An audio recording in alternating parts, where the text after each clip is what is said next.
प्यारे बच्चों, charge and electric field में आज हम करेंगे इस चैप्टर में पार्ट 8 अर्थात की लेसन 8।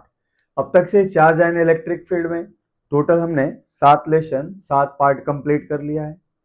अच्छा, इन 7 पार्ट में बच्चों हम लोगों ने क्या स्टडी किया है? तो इन टोटल 7 पार्ट्स में चार्ज एंड इलेक्ट्रिक फील्ड में हमने पढ़ा है बच्चों चार्ज के बारे में, चार्ज की प्रॉपर्टी के बारे में, चार्ज के द्वारा प्रोड्यूस इलेक्ट्रिक फील्ड के बारे में और इलेक्ट्रिक फील्ड के साथ जुड़ा हुआ किसी एरिया से लिंक इलेक्ट्रिक फ्लक्स के बारे में।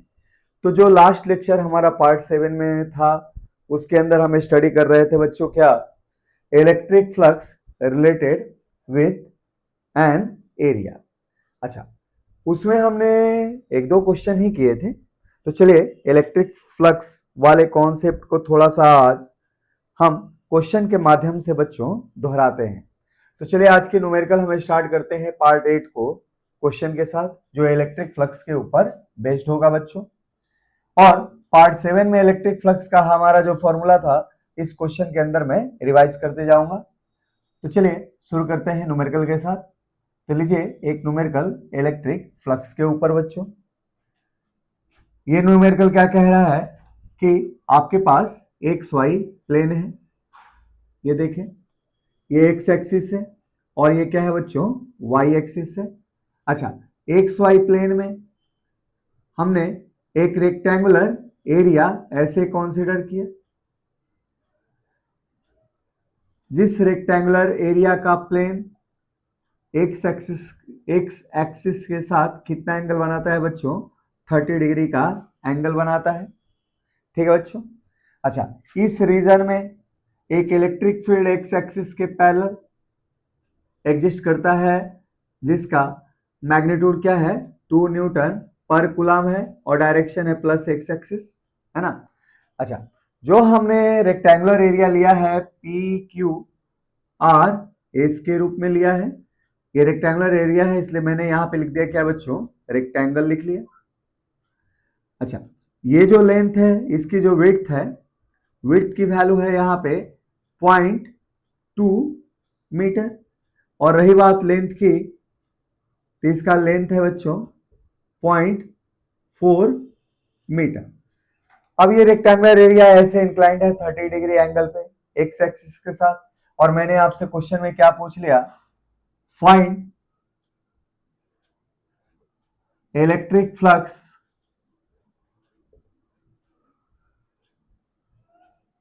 Associated with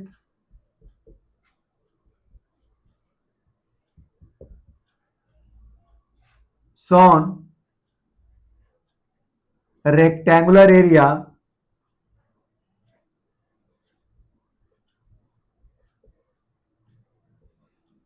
PQRS।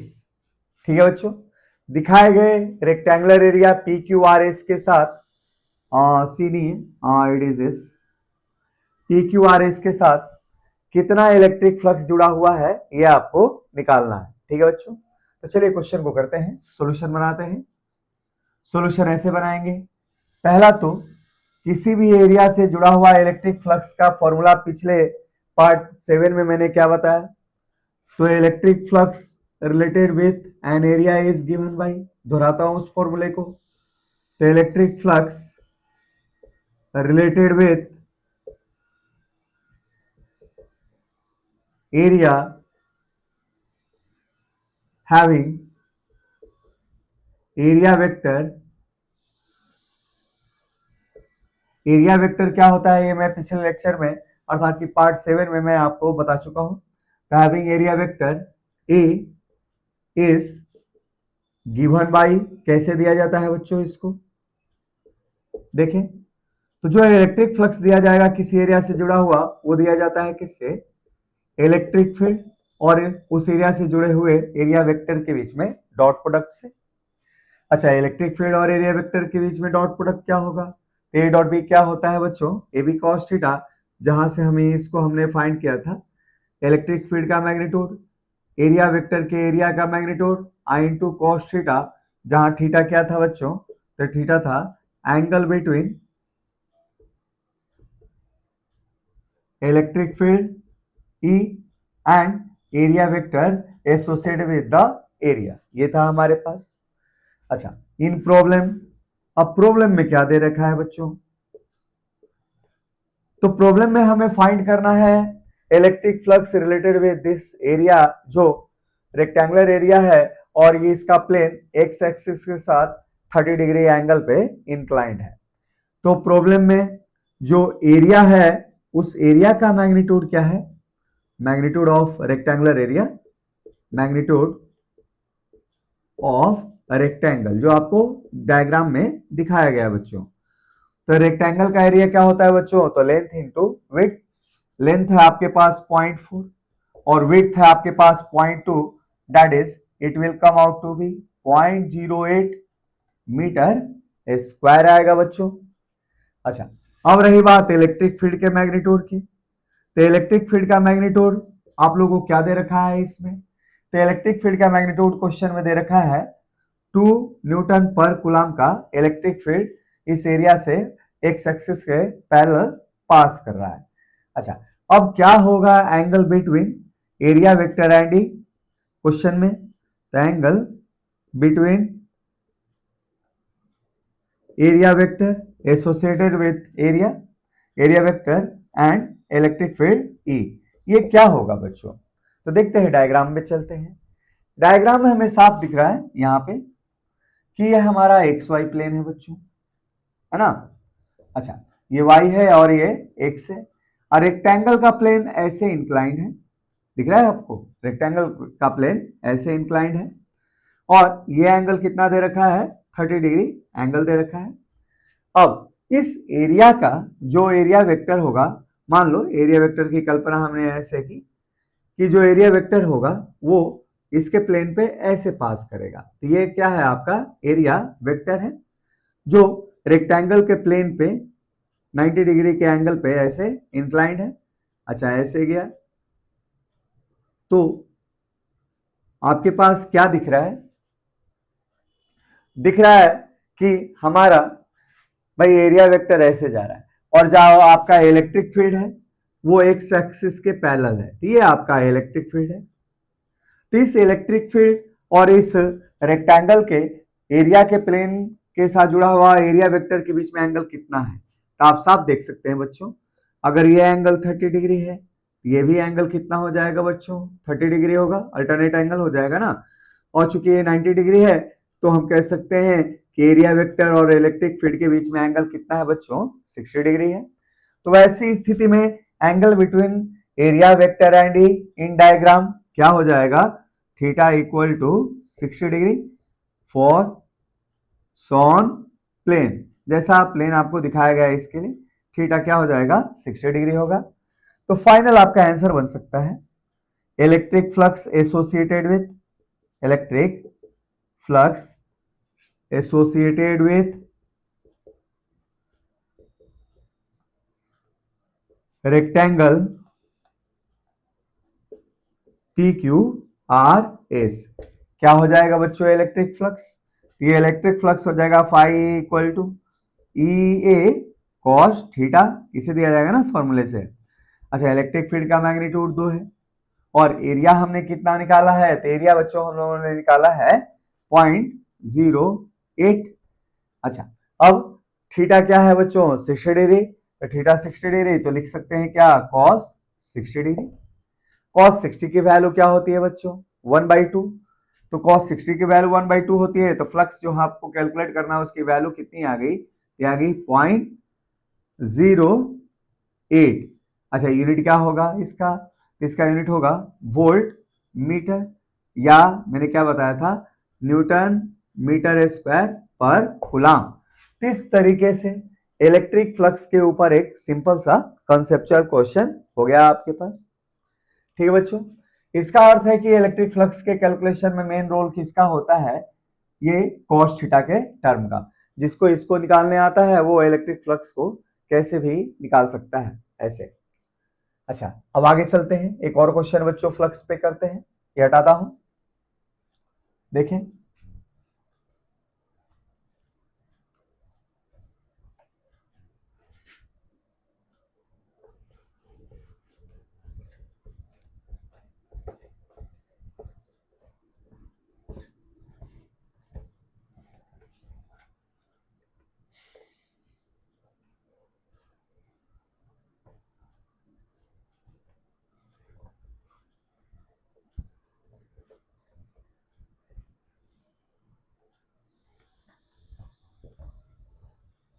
चलिए एक और क्वेश्चन बच्चों फ्लक्स पे हम बेहतर सा करते हैं।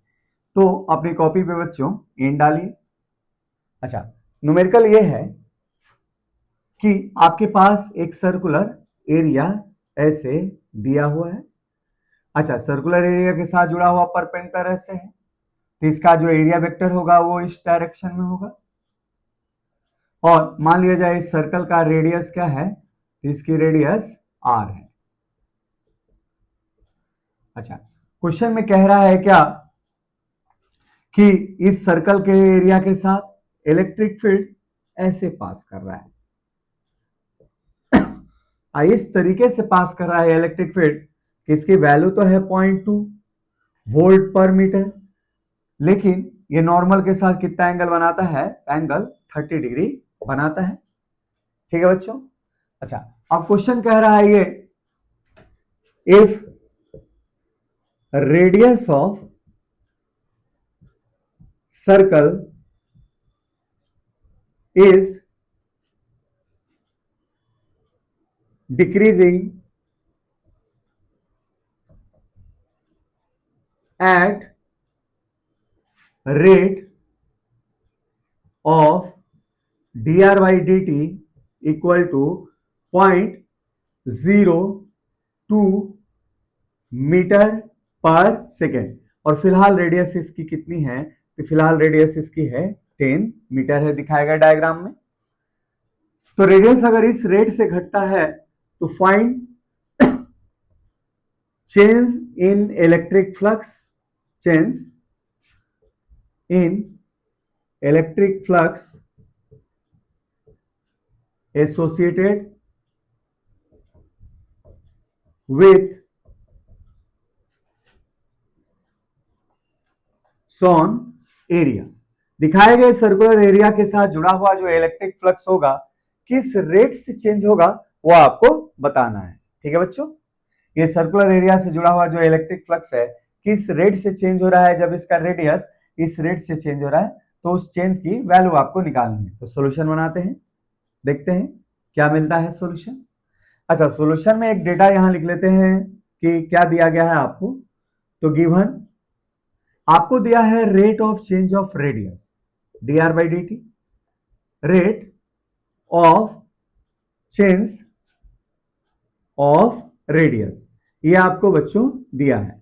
अच्छा, क्वेश्चन में ये वैल्यू क्या दिया है, तो ये डिक्रीज हो रहा है किस रेट से, 0.02 मीटर पर सेकेंड से, अर्थात कि रेट नेगेटिव है 0.02 मीटर पर सेकेंड। कोई रेट अगर क्या हो रहा है, डिक्रीज हो रहा है, तो उसको हम क्या लेते हैं बच्चों, नेगेटिव लेते हैं। अच्छा, आपके पास dr by dt की वैल्यू -0.02 मीटर पर सेकेंड के रूप में आपको दी हुई है। अच्छा, now electric flux related with above circular area, है ना। ऊपर के सर्कुलर एरिया से बच्चों जुड़ा हुआ है इलेक्ट्रिक फ्लक्स क्या होगा, ये वैल्यू होगी बच्चों फाई ई इक्वल टू क्या हो जाएगा, फॉर्मूले के अनुसार ई डॉट ए होता है ना। अच्छा, E dot A vector equal to हो जाएगा ई ए कॉस थीटा हो जाएगा बच्चों। अच्छा, इसमें वैल्यू पुट करते हैं। इलेक्ट्रिक फील्ड का मैग्नीट्यूड आपको दे रखा है 0.2, और रही बात एरिया, तो सर्कुलर एरिया है तो क्या हो जाएगा पाई आर स्क्वायर।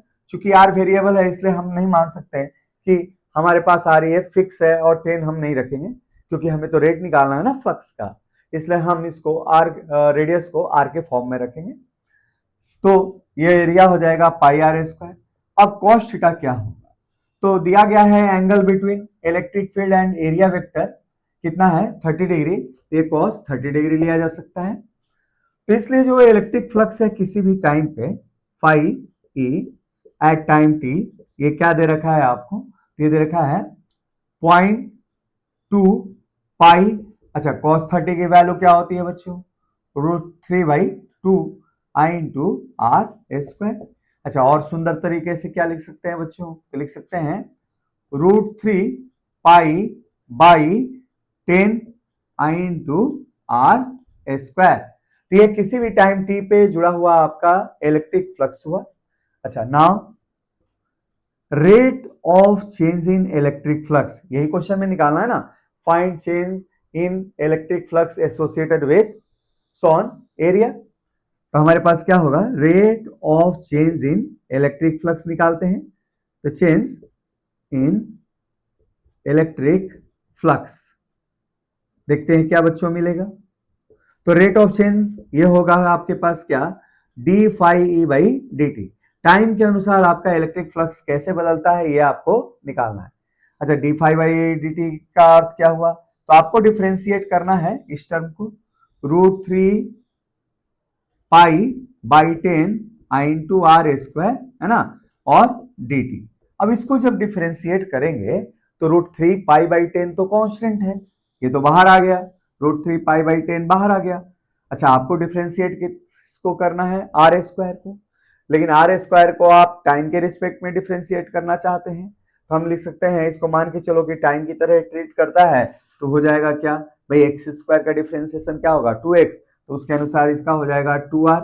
लेकिन ये हमारे पास टाइम का फंक्शन नहीं है, तो चेन रूल से इसके आगे क्या दे देते हैं हम, dr बाई डी टी, है ना, ये हमारे पास चेन रूल से हमने इसको डिफ्रेंशिएट कर लिया। अच्छा, dr बाई डी टी की value, rate of change of radius कितना दे रखा है, -0.02 मीटर पर सेकेंड। तो देयरफॉर आपके पास हो जाएगा क्या, d phi E by d t that is rate of change of flux, ये हो जाएगा बच्चों क्या, रूट, है ना, ये क्या हो जाएगा 5 हो जाएगा ना, तो √3 पाई बाई ये हो जाएगा, चलो 10 ही रहने दो, 10 आई इंटू 2 इंटू, अच्छा अब देखें रेडियस इसका दिखाए गए डायग्राम में क्या है 10 मीटर, आर की वैल्यू दी है ना कि यहाँ पे दिखाए गए डायग्राम में 10 मीटर है, और इस समय आपको rate of change of flux निकालना है, तो आर की वैल्यू यहाँ पे 10 रख दें, और D R by d T आपके पास क्या है, माइनस में है, पॉइंट कितना है 02 मीटर पर सेकेंड। ठीक है, अब इस डेटा को बच्चों सॉल्व करते हैं। इस डेटा को सॉल्व किया तो 10 से 10 गया। अच्छा, अब क्या हो जाएगा, तो 2 2 4 हो जाएगा, और 4 बटे में 100 तो कितना हो जाएगा 25, तो आंसर हो जाएगा ऐसे माइनस में √3 पाई बाई 25। बच्चों सॉल्व करके देखिएगा, यही होगा है ना। अच्छा, किस टर्म में आएगा, इसका यूनिट क्या आएगा बच्चों, तो इसका यूनिट आ जाएगा बच्चों मीटर, सॉरी फ्लक्स की यूनिट क्या होती है, तो फ्लक्स की यूनिट होती है बच्चों वोल्ट मीटर, तो ये हो जाएगा वोल्ट मीटर पर सेकेंड, है ना। तो rate of change of flux आ जाएगा ये, और यूनिट वाइज हम लिख सकते हैं वोल्ट मीटर पर सेकेंड। तो ये आपके पास क्या है बच्चों, rate of change of electric flux associated with shown circular area having radius 10 meter and its radius is changing by amount 0.02 metre पर सेकेंड। ठीक है बच्चों, एक बेहतर सा क्वेश्चन था फ्लक्स में। ठीक है, अब चलिए आगे देखते हैं बच्चों, हटाता हूं। अच्छा, जो बच्चे थोड़ा सा एडवांस तरीके से पढ़ चुके हैं बताएंगे क्या मुझे कमेंट करके बच्चों, कभी भी आप मेरा वीडियो जब देखते हैं तो समय कमेंट करके, कोई भी बच्चा हो अगर मुझे बताएगा क्या क्या इस चेंज इन इलेक्ट्रिक फ्लक्स के कारण सर्कुलर एरिया से जुड़े हुए रीजन में कोई करंट आएगा क्या। हिंट है बच्चों, क्या डिस्प्लेसमेंट करंट यहां एग्जिस्ट करेगा क्या, कमेंट करके मुझे जरूर बताइएगा बच्चों, है ना। देखिए फिजिक्स में एक क्वेश्चन से आप चाहो तो 10 क्वेश्चन जनरेट कर सकते हैं, है ना। तो क्या यहाँ पे कोई डिस्प्लेसमेंट करंट का ओरिजिनेशन होता है क्या, मुझे बच्चों कमेंट करके बताइएगा। अगर वीडियो जब भी कभी आप देखते हैं, 2 दिन 4 दिन 10 दिन 20 दिन 6 महीने साल भर जब भी आप देखते हैं, तो अगर कंपटीशन की आप तैयारी कर रहे हैं आईआईटी वगैरह के लिए, तो उसके लिए बहुत ही इंपॉर्टेंट है, और नीट के लेवल के अनुसार भी ये क्वेश्चन ठीक है, कोई दिक्कत नहीं है, क्योंकि लेवल डे बाई डे बढ़ ही जा रहा है। तो अब चलते हैं बच्चों आगे, एक और क्वेश्चन करते हैं इलेक्ट्रिक फ्लक्स में। अच्छा, इलेक्ट्रिक फ्लक्स में एक क्वेश्चन और प्यारा सा किया मैंने, एक सर्कुलर एरिया है ना। अच्छा, इस सर्कुलर एरिया के साथ जुड़ा हुआ एरिया वेक्टर ये है, ठीक है। अच्छा, इसका फिलहाल रेडियस कितना है? तो फिलहाल रेडियस है आर। अब इलेक्ट्रिक फील्ड ऐसे पास कर रहा है, और इलेक्ट्रिक फील्ड जब ऐसे पास कर रहा है इस डायरेक्शन में, तो ये इसके साथ एंगल कितना बनाता है? 60 डिग्री। अच्छा, सर्कुलर एरिया के पेरीमीटर का हम नॉमिनेशन करते हैं, नेम देते हैं। ये पॉइंट ए है, ये पॉइंट क्या है बच्चों? बी है, और ये है क्या? सी है, और ये क्या है? डी है। अच्छा, क्वेश्चन ये है, when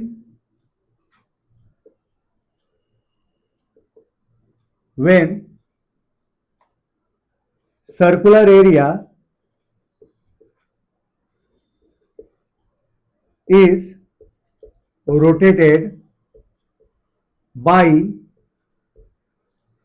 angle 180 degree about diameter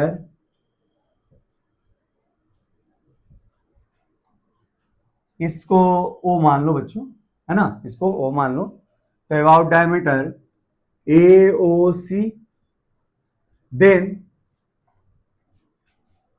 find change in electric flux associated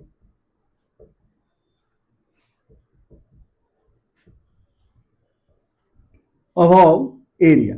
इस एरिया से जुड़ा हुआ जो इलेक्ट्रिक फ्लक्स होगा उसमें क्या बदलाव होगा जब इस सर्कुलर एरिया को डायमीटर AOC के रिस्पेक्ट में आप 180 डिग्री के एंगल से रोटेट करते हैं। ठीक है बच्चों, बढ़िया सा क्वेश्चन है, कॉन्सेप्चुअल क्वेश्चन है बच्चों। सॉल्यूशन बनाते हैं। अच्छा, सॉल्यूशन बनाते समय ये पहला डायग्राम है आपके पास क्या? केस फर्स्ट, हमने इसको काउंट कर लिया बच्चों, ठीक है, या इनिशियल केस भी इसको कह सकते हैं। अच्छा, उसके बाद केस 2 क्या होगा? After rotating by 180 degree angle, है ना।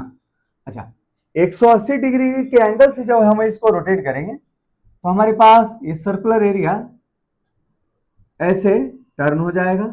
भाई, हम इस डायमीटर के रिस्पेक्ट में ऐसे रोटेट करते हैं ना, देखिए ऐसे उठा के हमने इसको ऐसे रोटेट कर दिया, ऐसे रोटेट कर रहे हैं। तो 180 डिग्री से जब रोटेट करेंगे तो डी बी पे पहुंच जाएगा और बी डी पे पहुंच जाएगा, और ये डायमीटर AOC ऐसे ही रह जाएगा। ये देखें, ये क्या है? ए, और ये क्या है? सी, और ये क्या है? ओ। तो जो AOC है आपका ऐसे ही रह जाएगा, और डी यहां पहुंच जाएगा, और बी आपका यहां पहुंच जाएगा बच्चों, है ना। इस सर्कल के पेरीमीटर पे ये जो पॉइंट है 180 डिग्री के रोटेट होने के बाद आप लिख भी सकते हैं, आफ्टर रोटेशन बाई 180 डिग्री, ये ऐसे हो जाएगा। अच्छा, जो एरिया वेक्टर पहले आपका इस डायरेक्शन में था, 180 डिग्री के एंगल के रोटेट होने के बाद वही एरिया वेक्टर बच्चों ऐसे हो जाएगा, देख रहे हैं, ये एरिया वेक्टर ऐसे आ जाएगा। अच्छा, आपका इलेक्ट्रिक फील्ड अभी भी ऐसे एग्जिस्ट करेगा। तो शुरू में हमारे पास इलेक्ट्रिक फील्ड और एरिया वेक्टर के बीच में एंगल कितना था? 60 डिग्री। और केस 2 अर्थात कि फाइनल केस में, फाइनल सिचुएशन में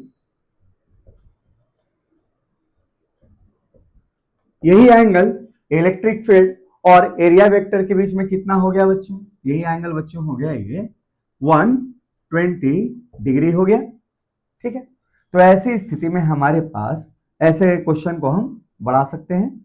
पहला पॉइंट, इनिशियल फ्लक्स, है ना, initial electric flux equal to phi E, और इसके लिए हमने सिंबल क्या इस्तेमाल किया? आई। लोअर सबस्क्रिप्ट में दिखाता है कि इलेक्ट्रिक फ्लक्स की बात कर रहे हैं, और कैसे फ्लक्स की बात कर रहे हैं? इनिशियल की बात कर रहे हैं। तो जो इनिशियल फ्लक्स इसके साथ जुड़ा होगा ये हो जाएगा क्या बच्चों? तो ये हो जाएगा, होता है ई का मैग्नीट्यूड ए cos 60 डिग्री हो जाएगा बच्चों, क्योंकि इलेक्ट्रिक फील्ड और एरिया वेक्टर के बीच में एंगल 60 डिग्री है इनिशियली। अच्छा, इलेक्ट्रिक फील्ड की वैल्यू ई है और एरिया का वैल्यू हम ए ही रखते हैं, लास्ट में हम पाई आर स्क्वायर रख सकते हैं, तो क्या हो जाएगा ये cos 60 की वैल्यू क्या होती है 1/2। तो शुरू में आपका फ्लक्स का मैग्नीट्यूड कितना था E/2 था। अच्छा, अब final electric flux, final electric flux जो जुड़ा होगा इसी एरिया के साथ बच्चों क्या हो जाएगा, तो अब इलेक्ट्रिक फील्ड और एरिया वेक्टर के बीच में एंगल 120 डिग्री हो जाएगा। ये हो जाएगा EA cos 120 डिग्री। अच्छा, cos 120 की वैल्यू क्या होती है बच्चों -1/2। तो फाइनल आपके पास हो जाएगा क्या, ये हो जाएगा -EA/2। ठीक है बच्चों, तो अब जो फ्लक्स हो गया वो हो गया -EA/2 और शुरू में क्या है EA/2। अच्छा, फ्लक्स जब पढ़ा रहा था तब मैंने बताया था एरिया वेक्टर और इलेक्ट्रिक फील्ड के बीच में अगर एंगल 0 से 90 के बीच एग्जिस्ट करेगा तो वो पॉजिटिव होगा। अच्छा, 90 से बड़ा एंगल 270 से छोटा एंगल के बीच में वही चीज फ्लक्स को क्या देगा बच्चों, नेगेटिव देगा। तो ऐसे ही आपका फ्लक्स के कैलकुलेशन में क्या आया है, नेगेटिव आया है।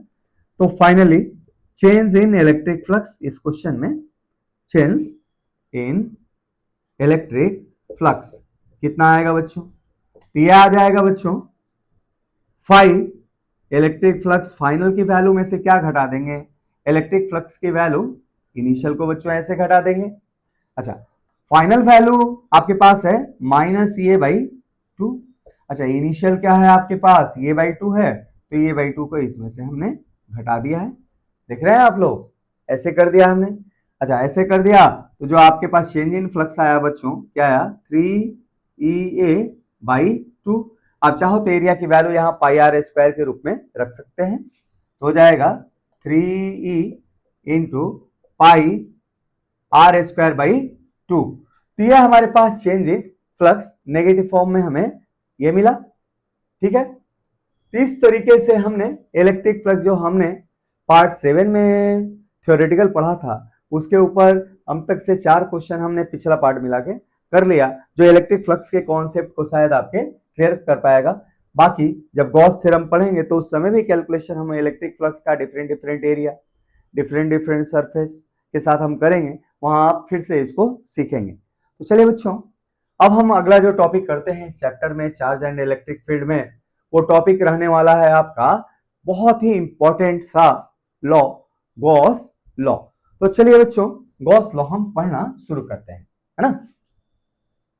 एकदम बिल्कुल ही प्यार से पढ़ेंगे फिजिक्स बच्चों, है ना, कोई घबराने की जरूरत नहीं है, क्योंकि आप फिजिक्स में पहले तो बच्चों नोट्स बनाइए, जरूर बनाया, एकदम आराम से पढ़ें, समझ के पढ़ें, है ना, और ढेर सारे क्वेश्चन करें।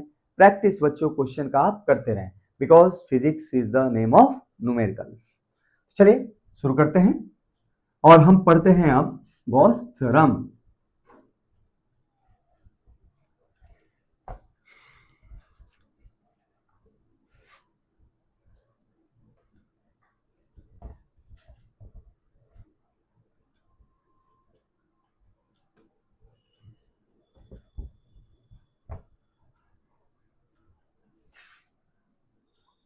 मेरे साथ बच्चों नोट्स बनाते रहें। चलिए, अब हम स्टडी करने वाले हैं बहुत ही इंपॉर्टेंट सा लॉ, गॉस लॉ या गॉस थ्योरम। तो हेडिंग डालिए,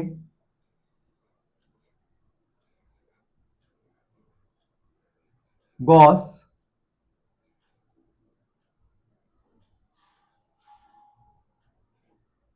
लॉ। देखते हैं क्या कहता है गॉस लॉ। अच्छा, पहले तो ये स्टेटमेंट लिखे हैं आप कॉपी में अपने, total electric flux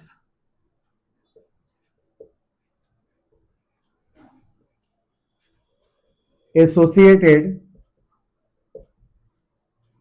with a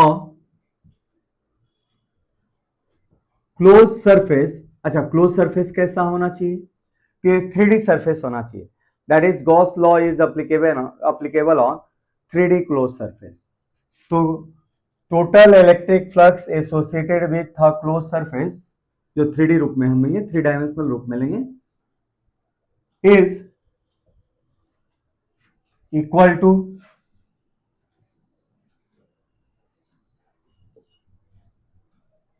equal to ratio of total charge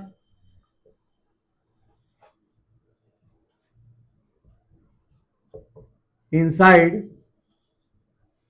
the surface and epsilon naught. ठीक है बच्चों। अच्छा, समझाने के लिए मैं एक डायग्राम बनाते हुए इसको और स्टेटमेंट को मैं बताते जाता हूं आपको। एग्जाम्पल, इसको समझाने के लिए फॉर एग्जाम्पल हम बात करते हैं। मान लीजिए बच्चों, आपके पास कोई एक छोटा सा 3D सरफेस है, एरिया नहीं है, 3D सरफेस है ना, 3D सरफेस है। अच्छा, इस सरफेस के अंदर किसी कहीं भी हमने एक चार्ज रख दिया बच्चों, Q inside, total charge inside this close surface. अच्छा, अब हमने इस 3D सरफेस के ऊपर एक छोटा सा एरिया का इमेजिनेशन किया, a small area equal to ds, differential ds है बच्चों, है ना। तो एक छोटा सा एरिया हमने ds लिया। अच्छा, इस एरिया का इलेक्ट्रिक फील्ड, सॉरी, इस एरिया का एरिया वेक्टर मान लीजिए इस डायरेक्शन में क्या है, ds है, ये है area vector associated with small area ds, दिखाए गए ds एरिया के साथ जुड़ा हुआ ये ये क्या है बच्चों, एरिया वेक्टर है। अच्छा, अब मान लिया कि यहां पे जो नेट इलेक्ट्रिक फील्ड है, बताऊंगा आगे बच्चों नेट इलेक्ट्रिक फील्ड क्या होता है इस गॉस थ्योरम में। तो जो नेट इलेक्ट्रिक फील्ड है इस एरिया के साथ जुड़ा हुआ वो क्या है, ई नेट है।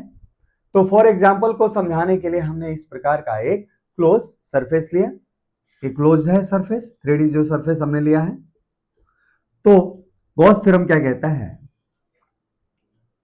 According to Gauss theorem, according to theorem of according to formula of flux, according to formula of electric flux, the flux associated with the associated with a small area,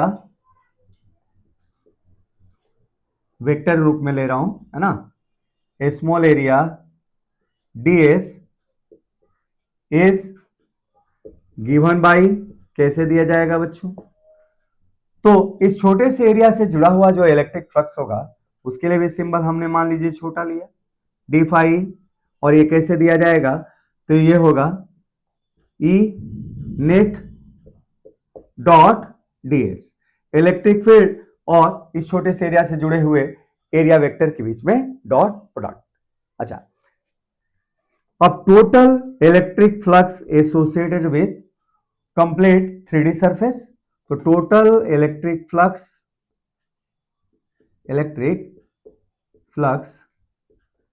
associated with some 3D closed surface, ये कैसे दिया जाएगा बच्चों, तो जो total electric flux है 3D close surface के साथ जुड़ा होगा वो ऐसे दिया जाएगा कि ऐसे छोटे छोटे बहुत सारे स्मॉल एरिया का हम यहाँ पे इमेजिनेशन सरफेस के ऊपर कर सकते हैं, और इस प्रकार का हम चाहें तो प्रत्येक सरफेस के साथ कैलकुलेशन करेंगे। लेकिन सभी एरिया के साथ जुड़ा हुआ इलेक्ट्रिक फ्लक्स अगर हम जोड़ते जाएं तो जोड़ने का काम कौन करेगा बच्चों, तो इंटीग्रेशन। तो हम कह सकते हैं total electric flux associated with this close surface area is integration of this term E net dot ds है ना, ओवर द क्लोज सरफेस। ये जो सिंबल है, इस सिंबल को कहते हैं बच्चों लाइन इंटीग्रेशन। लाइन इंटीग्रेशन का अर्थ है कि इंटीग्रेशन का काम अर्थात कि जोड़ने का काम हम एक क्लोज सरफेस पे करते हैं। जहां भी आपको फिजिक्स में इस प्रकार का सिंबल दिखाई देगा आपको, इसका अर्थ ये है कि ये सिंबल लाइन इंटीग्रेशन का सिंबल है। और लाइन इंटीग्रेशन जहां भी इस्तेमाल होता है किसी भी फिजिक्स के स्टेटमेंट में या फॉर्मूले में, वहां वह बताता है कि लाइन इंटीग्रेशन के आगे वाली क्वांटिटी को आपने एक क्लोज या तो सरफेस पे जोड़ के दिया है या एक क्लोज कर्व के पेरीमीटर पे जोड़ के आपने यहाँ पे दिया है। तो हमारा ये चूंकि लाइन इंटीग्रेशन गॉस थ्योरम के अंदर आ रहा है, तो ये जो लाइन इंटीग्रेशन का सिंबल है हमने क्लोज सरफेस के साथ यहाँ पे लिया हुआ है। तो total electric flux associated with this close surface is given by this one. अच्छा, now total charge inside this area. अब इस एरिया के अंदर टोटल चार्ज है कितना? तो total charge inside the closed surface, close surface के अंदर बच्चों टोटल जो चार्ज है इज क्या है बच्चों? तो total charge equal to Q inside. Diagram में आपको दिखाया गया है कि इस क्लोज सरफेस के अंदर इतना चार्ज है ना। तो according to Gauss law, according to Gauss law, Gauss law के अनुसार total electric flux that is line integration of E net dot ds, ये क्या हो जाएगा बच्चों? ये हो जाएगा q inside upon epsilon naught. Gauss theorem का स्टेटमेंट यही है ना कि total electric flux associated with close surface is equal to E net dot ds equal to integration के साथ equal to q inside total charge inside the close surface upon epsilon naught. ठीक है बच्चों, तो इस तरीके से गॉस स्टेटमेंट को मैंने आपको समझाया है ना कि गॉस का ये हमारे पास स्टेटमेंट है।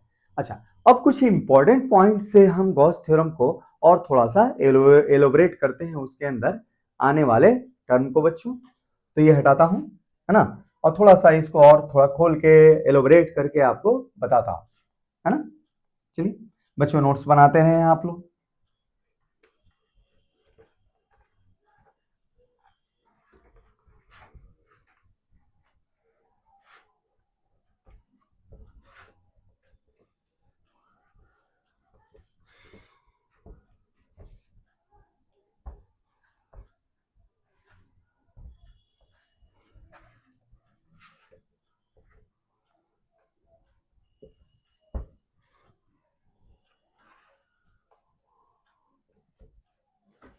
अब देखिए यहां पे इंपॉर्टेंट पॉइंट,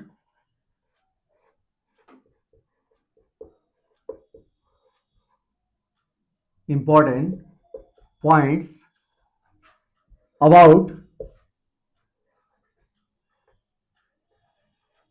गॉस लॉ, है ना। तो गॉस लॉ से जुड़ा हुआ कुछ इंपॉर्टेंट पॉइंट। अच्छा, इसको समझने के लिए वो डायग्राम फिर से मैंने बना दिया यहां पे, और इस बार हमने चार्ज क्यू इनसाइड में क्या लिया? Q1 माइनस Q2, है ना, प्लस Q3, और इसके बाहर क्या लिया बच्चों? Q4 माइनस Q5, है ना, ऐसे, और क्या लिया बच्चों? Plus Q6। ठीक है, ऐसे हमने कुछ चार्जेस लिए।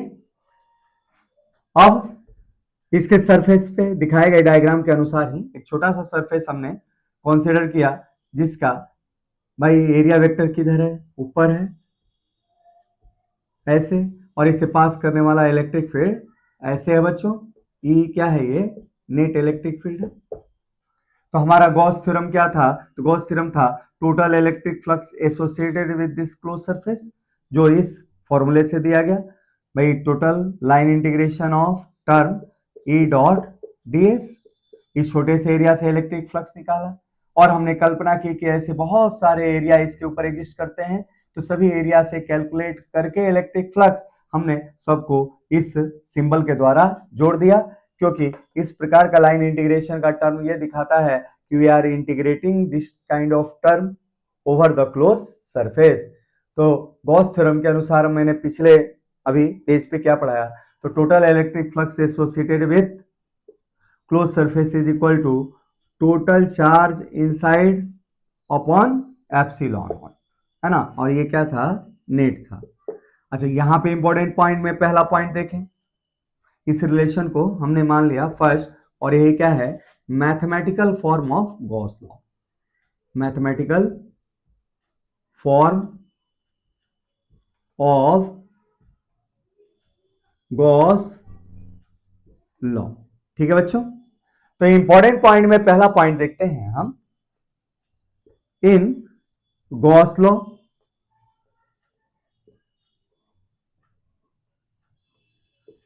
ई नेट क्या है, इलेक्ट्रिक फील्ड का ये जो ये टर्म आने वाला है ई नेट, ये क्या है, ये है बच्चों रिजल्टेंट इलेक्ट्रिक फील्ड। क्या है, resultant electric field due to both external and internal charges.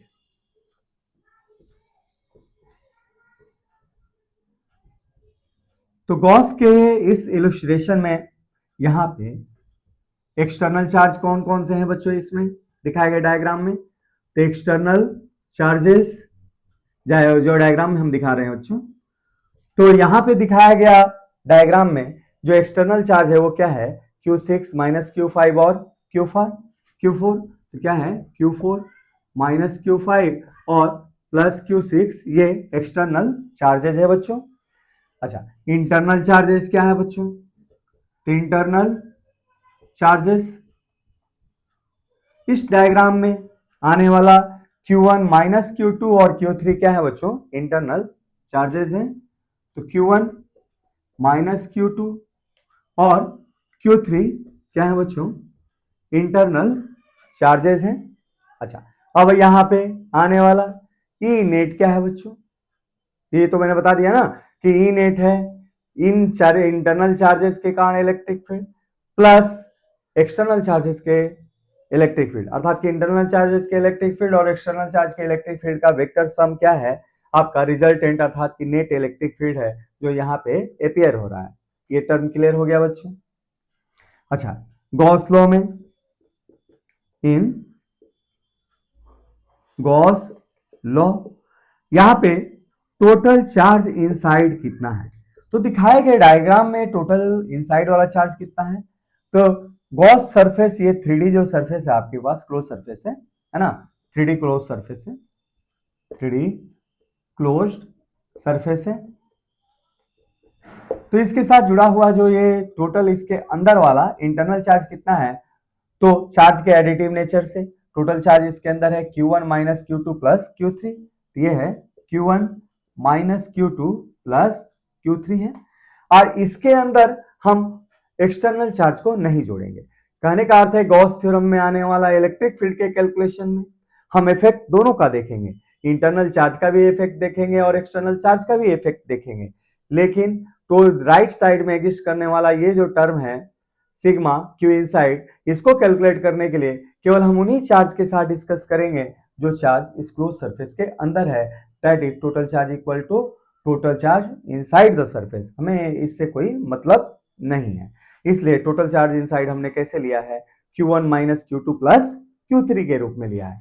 ठीक है बच्चों, तो गॉस थ्योरम में ये दो बहुत सा इंपॉर्टेंट सा पॉइंट है, और अगला एक वीडियो में बना दूंगा जिसके अंदर मैं पढ़ाऊंगा प्रूफ ऑफ गॉस लॉ। हालांकि प्रूफ वगैरह आजकल नहीं पूछ रहा है ना, फिर भी एक वीडियो बना के देखिए क्या होता है बच्चों, फिजिक्स में कुछ चीजों का प्रूफ आपको उस चीज का संपूर्ण ज्ञान देती है, तो ये भी हम प्रूफ करते रहेंगे फिजिक्स में, है ना, तो उसके लिए एक अलग ही छोटा सा लेक्चर 10-15 मिनट का बना दूंगा जिसके अंदर मैं सिखाऊंगा how to proof Gauss law, that is how to proof line integration E dot ds equal to Q inside upon epsilon naught. अभी तक से बस इतना ही याद रखें, जब भी गॉस लॉ आपको इस्तेमाल करना है, इस मैथमेटिकल फॉर्मूला को ही इस्तेमाल करना है, that is total electric flux associated with the close surface is equal to total charge inside the surface divided by epsilon naught, where epsilon naught is epsilon naught यहाँ पे क्या है, तो एप्सिलॉन नॉट है बच्चों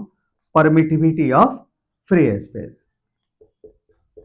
इसका अर्थ है कि सारे चार्ज जो कंसीडर करते हैं आप, या तो एयर में रखे गए हैं या फ्री स्पेस में, किसी मीडियम में अगर रख दिया जाए तो वहां बच्चों ये लॉ चेंज हो जाएगा। ठीक है, ध्यान रखेंगे। वहां के लिए एप्सिलॉन नॉट की जगह पे क्या लेंगे हम, एप्सिलॉन एम लेंगे, मीडियम की परमिटिविटी लेंगे। लेकिन ये चीज पढ़ना नहीं है, ये सब चीजें क्वेश्चन आज तक आया नहीं 20-25 सालों में, है ना, तो दिमाग में बस रखेंगे। तो यहाँ पे बस फ्री स्पेस या वैक्यूम की परमिटिविटी हम रखेंगे, परमिटिविटी ऑफ वैक्यूम और फ्री स्पेस। अच्छा, ये वैल्यू क्या होती है, तो लास्ट लेक्चर में मैं बता चुका हूं, ये वैल्यू होती है 8.85, है ना, इंटू 10 के पावर -12। अच्छा, इसके यूनिट के बारे में क्या ख्याल है बच्चों, तो इसका यूनिट होता है बच्चों क्या, इसका यूनिट होता है भाई हमारे पास के इलेक्ट्रोस्टैटिक कांस्टेंट का यूनिट क्या था, newton metre square upon coulomb square, तो उसका उल्टा होता है that is coulomb square upon newton metre square.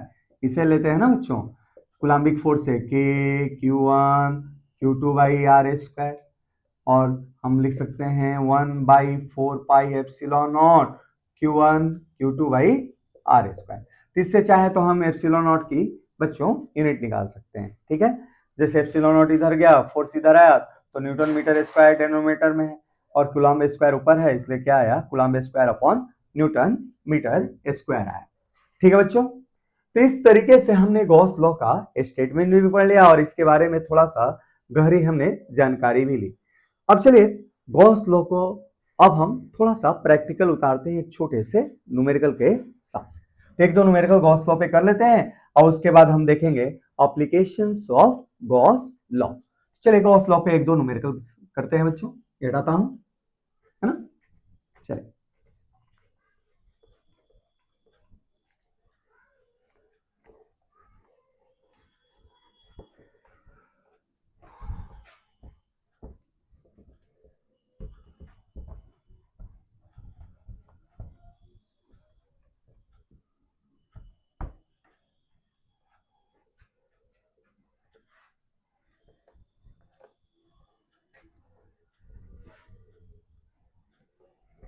चलिए बच्चों एक क्वेश्चन करते हैं गॉस लॉ पे, न्यूमेरिकल डालते हैं। अच्छा, न्यूमेरिकल हमने ये किया गॉस लॉ पे कि आपके पास एक क्लोज सरफेस है, 3D क्लोज सरफेस है, ये कितना है चार्ज, ये चार्ज है -2 कूलम, ये चार्ज कितना है +4 कूलम, ये चार्ज कितना है तो 5 + 5 कूलम। अच्छा, बाहर क्या रखा है, बाहर रखा है -8 कूलम +16 कूलम। ठीक है, ऐसे कुछ चार्जेस रखे गए हैं और ये क्या है 3D क्लोज सरफेस है, 3D क्लोज्ड सरफेस। अच्छा, इस सरफेस के ऊपर हमने एक छोटा सा एरिया लिया और इस एरिया का एरिया वेक्टर ds ऐसे लिया, और इस छोटे से एरिया पे एग्जिस्ट करने वाला नेट इलेक्ट्रिक फील्ड मान लीजिए इस डायरेक्शन में है E नेट। ठीक है, अब आपसे क्वेश्चन में पूछ लिया बच्चों क्या, इसको ऐसा कीजिए, इसको नेगेटिव करते हैं, है ना, इसको हम नेगेटिव कर दें। देखिए एक बेहतर सा क्वेश्चन बनने वाला है। तो आपसे मैंने क्वेश्चन पूछ लिया कि इन डायग्राम इन सोन, बढ़िया सा क्वेश्चन है बच्चों, है ना, इन सोन डायग्राम फाइंड, फर्स्ट पहली चीज इसमें फाइंड करना है total electric flux associated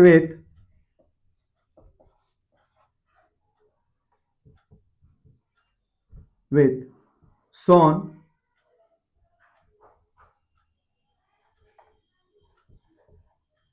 closed surface.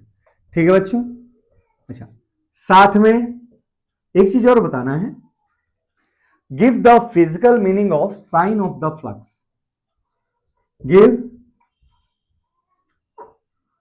The physical meaning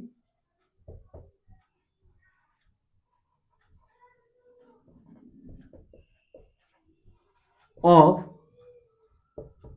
sign of electric flux. ठीक है बच्चों, तो चलिए इस क्वेश्चन को हम करते हैं। थोड़ा सा पानी पी ले बच्चों। इस क्वेश्चन को हम करते हैं, है ना, सॉल्यूशन बनाते हैं। सॉल्यूशन देखें आप। पहला, अकॉर्डिंग टू गॉस लॉ, भाई किसी भी क्लोज सरफेस के साथ जुड़ा हुआ टोटल फ्लक्स निकालना हो तो उस फ्लक्स को निकाल के कौन देगा? तो उस फ्लक्स को एकदम आसान तरीके से निकाल के देने वाला है गॉस लॉ। गॉस लॉ के एप्लीकेशन से उसको इजीली कैलकुलेट किया जा सकता है। तो पहला हम इसमें सॉल्व करेंगे, total electric flux associated with surface with above closed surface. इस क्लोज सरफेस से जुड़ा हुआ टोटल इलेक्ट्रिक फ्लक्स क्या होगा? अच्छा, by Gauss law, Gauss law के द्वारा इसको हम कैलकुलेट करने जा रहे हैं बच्चों। बाय गॉस लॉ ये दिया जाएगा क्या? Total charge inside the close surface divided by epsilon not. जब तक से कुछ ना ही कहा जाए हम मान के चलेंगे कि मीडियम चार्जेस के लिए क्या है, या तो वैक्यूम है या तो एयर है। अच्छा, गॉस लॉ के अनुसार टोटल फ्लक्स हो जाएगा total charge inside upon epsilon. अच्छा, अब देखते हैं इस क्लोज सरफेस के साथ जुड़ा हुआ टोटल चार्ज इनसाइड क्या है। तो गॉस लॉ में आने वाला भाई ये हमारा क्या है, line integration E dot DS की वैल्यू थी गॉस लॉ में। तो ये किस पे डिपेंड करता है? Total flux. तो total charge inside upon epsilon naught. तो दिखाए गए क्लोज सरफेस के अंदर चार्ज कितना है? तो अंदर चार्ज है -2 कूलम, 4 कूलम और -5 कूलम, अर्थात कि टोटल चार्ज इनसाइड है -2 +4 -5 और डिवाइडेड बाई एप्सिलॉन नॉट। ठीक है, तो क्या हो जाएगा? 7 -7 और 4 -3 अपॉन एप्सिलॉन नॉट। अच्छा, फ्लक्स की यूनिट क्या होगी? फ्लक्स की यूनिट होगी बच्चों वोल्ट मीटर। ठीक है, या न्यूटन या मैंने क्या बताया था, न्यूटन पर कूलम और metre square, newton metre square पर कूलम, ये भी एक यूनिट थी फ्लक्स की। अब देखिए यहां पे आगे टोटल फ्लक्स आपके पास क्या आया? तो देयरफॉर फाइव इलेक्ट्रिक फ्लक्स, ये जो टोटल वैल्यू आपके पास आई ये क्या आई? -3 upon epsilon not volt meter के रूप में आई। अच्छा, इसके बाद अब दूसरा क्वेश्चन देखते हैं।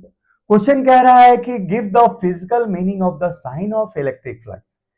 टोटल इलेक्ट्रिक फ्लक्स यहां पे बच्चों नेगेटिव आता है, तो यहां फिजिकल मीनिंग कैसे इस्तेमाल करेंगे? तो physical meaning of sign of flux question में ऐसे इस्तेमाल करेंगे, फिजिकल मीनिंग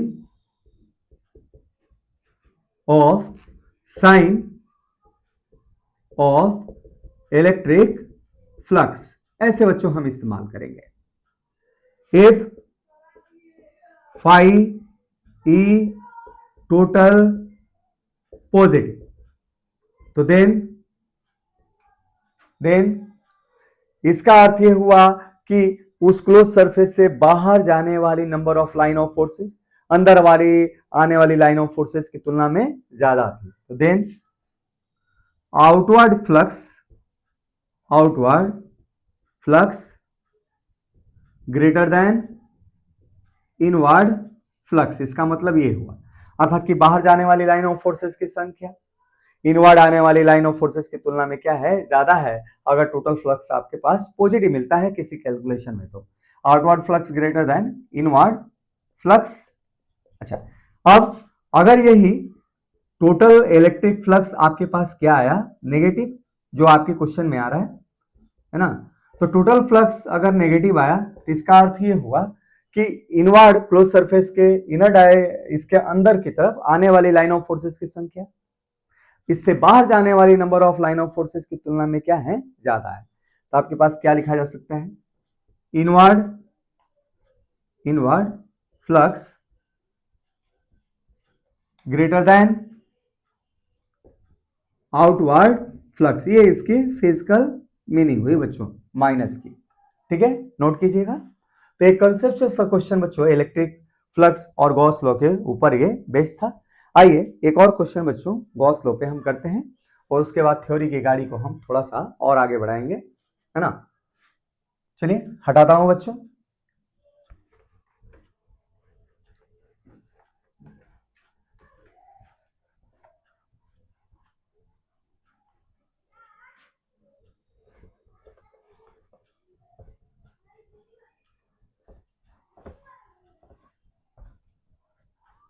चलिए गॉस लॉ से जुड़ा हुआ बच्चों एक और क्वेश्चन हम देखते हैं, छोटा सा बेहतर सा, देखते हैं कैसे बनाएंगे हम।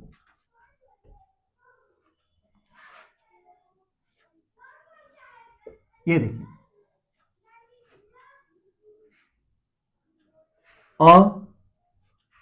closed cylindrical surface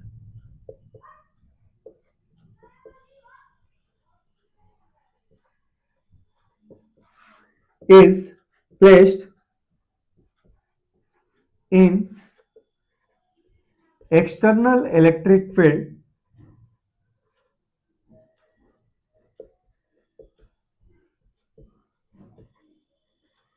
as shown in diagram, as shown in diagram. Find total electric flux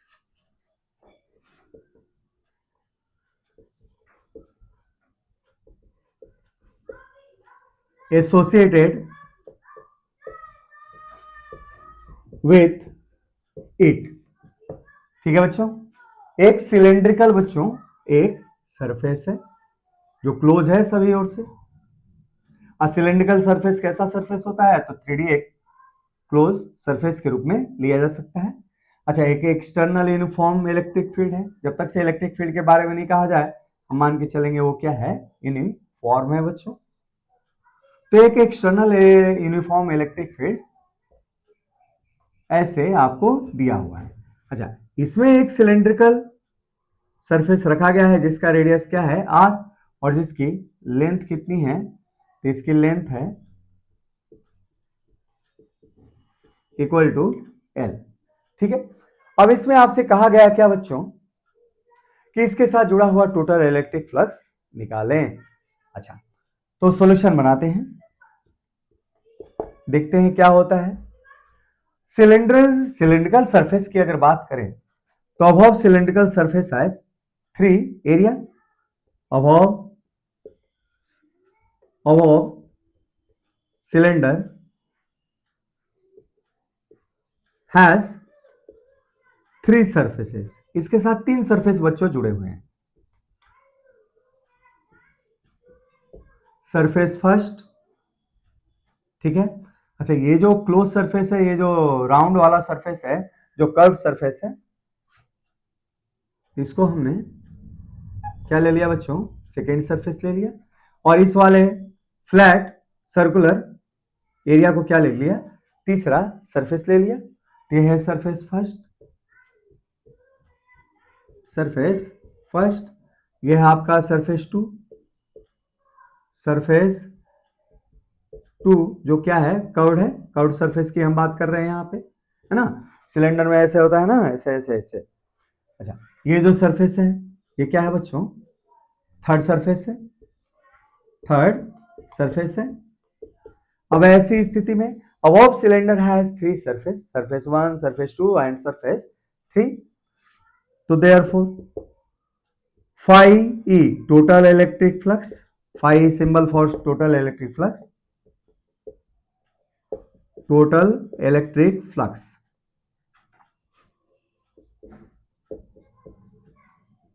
ये किससे बना है बच्चों, यहाँ पे तो यहां बना है phi 1, सरफेस फर्स्ट से जुड़ा हुआ इलेक्ट्रिक फ्लक्स phi 1 से दिया, सरफेस 2 के साथ जुड़ा हुआ इलेक्ट्रिक फ्लक्स को फाई 2 से और सरफेस 3 से जुड़े हुए इलेक्ट्रिक फ्लक्स को फाई 3 से दिया बच्चों, है ना। तो ये वैल्यू होगी क्या, तो हियर फाई 1 क्या है, पहले सरफेस से जुड़ा हुआ इलेक्ट्रिक फ्लक्स क्या है। अच्छा, पहला सरफेस का एरिया वेक्टर बच्चों ऐसे एग्जिस्ट करेगा, मान लीजिए इसका एरिया वेक्टर इधर है A1। आप क्या देखते हैं, इलेक्ट्रिक फील्ड और एरिया वेक्टर एक दूसरे के पैरेलल हैं, तो फाई 1 की वैल्यू हो जाएगी बच्चों E डॉट A1। दोनों पैरेलल हैं तो इनके बीच में एंगल 0 डिग्री, ये हो जाएगा EA1 cos 0 डिग्री। अच्छा, इसकी एरिया अगर निकालना चाहें तो इसका रेडियस चाहिए, इसकी रेडियस उतना ही है जितना सरफेस 3 के पास है, तो हो जाएगा क्या बच्चों, cos 0 की वैल्यू +1, तो ये हो जाएगा E into pi R square हो जाएगा बच्चों। अच्छा, अब देखते हैं फाई 2 क्या मिलता है, flux associated with curved surface.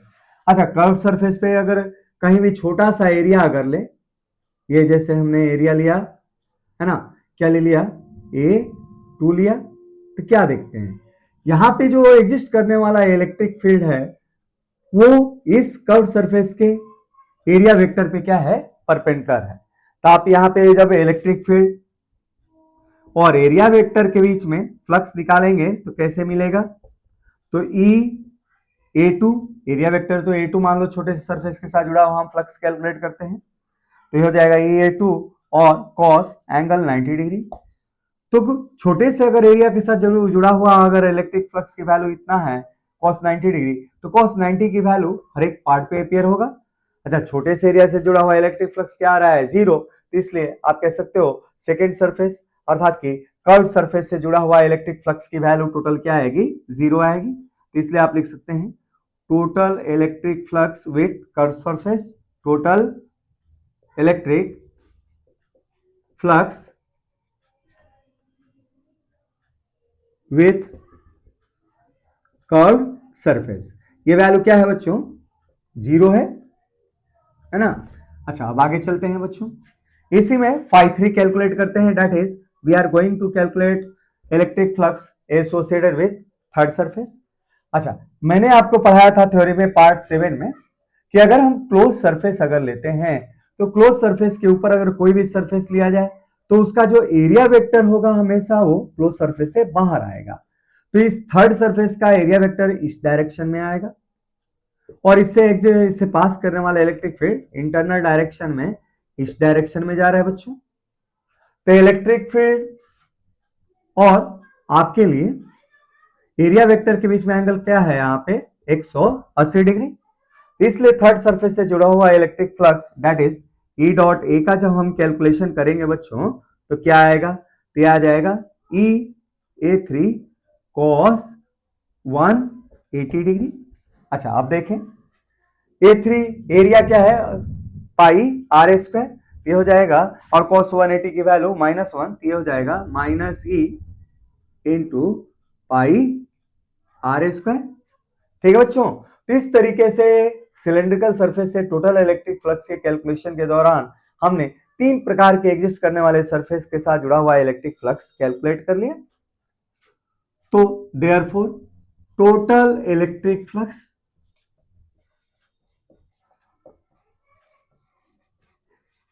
Flux associated with cylindrical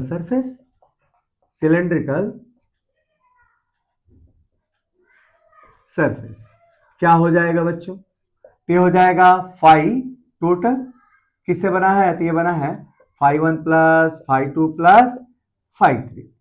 अच्छा, फाई 1 की वैल्यू क्या है, तो फाई 1 की वैल्यू आपके पास कैलकुलेट किया हुआ है E into pi R square.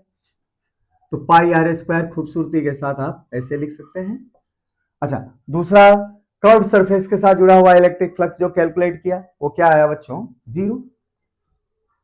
और थर्ड पार्ट इससे जुड़ा हुआ इलेक्ट्रिक फ्लक्स क्या आया, negative, minus pi R square E के रूप में आया। तो क्या मिला आपके पास, ये गया, तो टोटल क्या मिला, 0। तो आपको क्या दिखाई दे रहा है कि एक क्लोज सिलेंड्रिकल सरफेस को जब हम एक्सटर्नल यूनिफॉर्म इलेक्ट्रिक फील्ड में रखते हैं तो टोटल इलेक्ट्रिक फ्लक्स की वैल्यू क्या होती है, 0 होती है। इसको हम जनरलाइज भी कर सकते हैं, है ना। तो जनरलाइज करते हुए एक स्टेटमेंट लिख देता हूं बच्चों, जो काफी क्वेश्चन को सॉल्व करने में आपका हेल्प करेगा। ठीक है, तो इसको मिटाता हूं बच्चों। बच्चों नोट्स जरूर बनाते रहे आप लोग। तो यहां पे इसको मैं दोहरा देता हूं फिर से।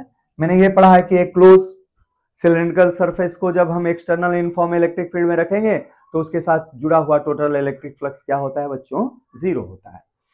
अब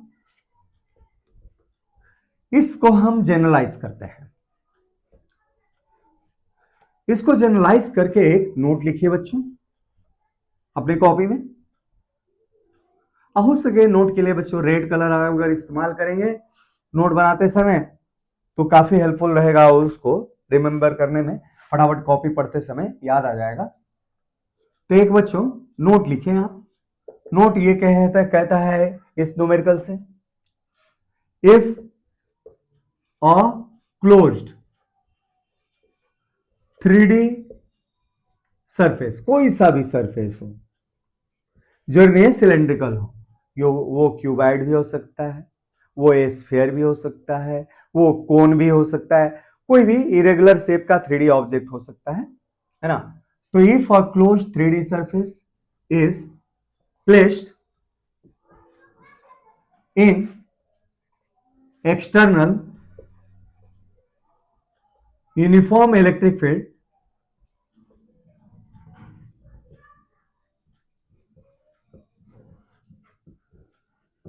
अच्छा यूनिफॉर्म इलेक्ट्रिक फील्ड का मतलब है एक ऐसा इलेक्ट्रिक फील्ड जिसकी डायरेक्शन फिक्स हो, जिसका मैग्नीट्यूड फिक्स हो और जिसके लाइन ऑफ फोर्सेस के रिप्रेजेंटेशन के दौरान दो लाइन ऑफ फोर्सेस के बीच का स्पेसिंग क्या हो, फिक्स हो, कांस्टेंट हो। If a closed 3D surface is placed in external uniform electric field, then total electric flux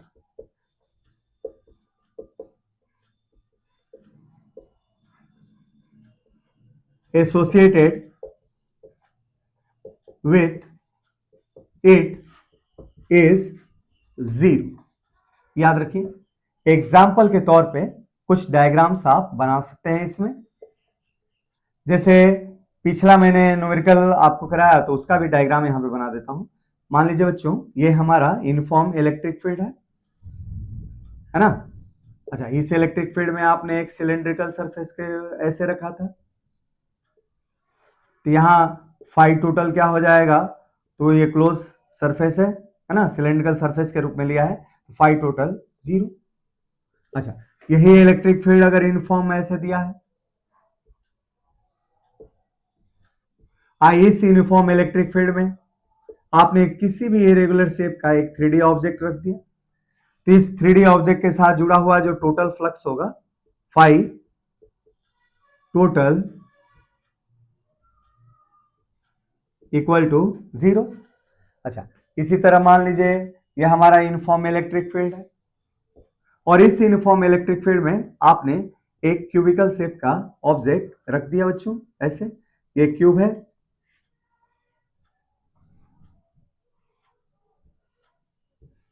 एक क्लोज क्यूब को जब हम यूनिफॉर्म इलेक्ट्रिक फील्ड में रख दें तो इस क्यूब के टोटल सरफेस के साथ जुड़ा हुआ जो फाई टोटल होगा, टोटल इलेक्ट्रिक फ्लक्स क्या हो जाएगा बच्चों, ये 0 हो जाएगा।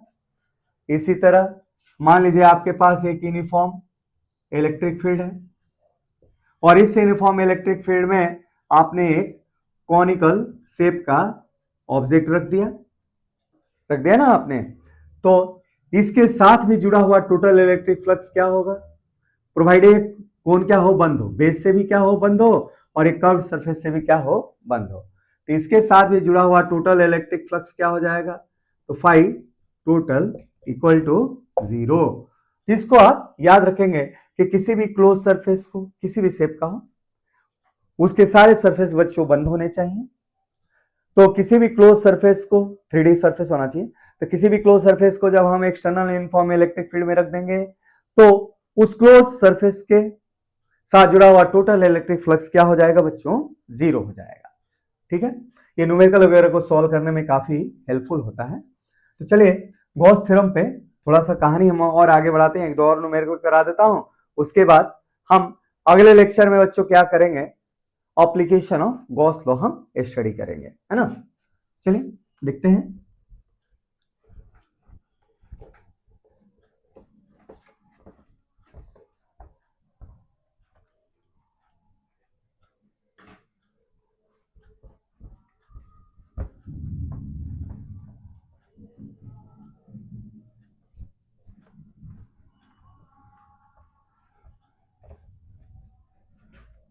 चलिए अब गॉस लॉ के एप्लीकेशन को और आगे बढ़ाते हुए एक दो और न्यूमेरिकल कर लेते हैं। और point charge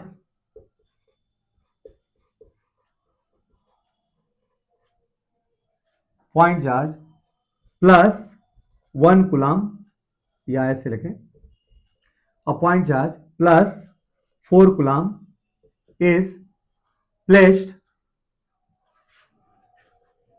at distance 5 centimeter above center of a square area of side length L equal to 10 centimeter. Then find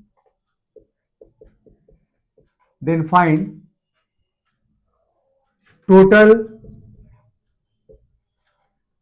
number of line of forces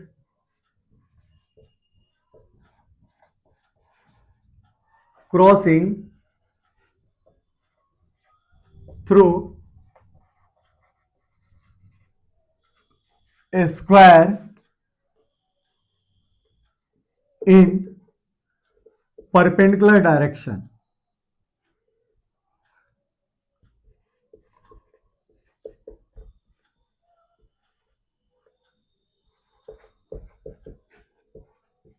चलिए एक बेहतर सा क्वेश्चन है बच्चों, समझने के लिए गॉस थ्योरम को, इसके प्रैक्टिकल एप्लीकेशन को समझाने के लिए बढ़िया सा क्वेश्चन है।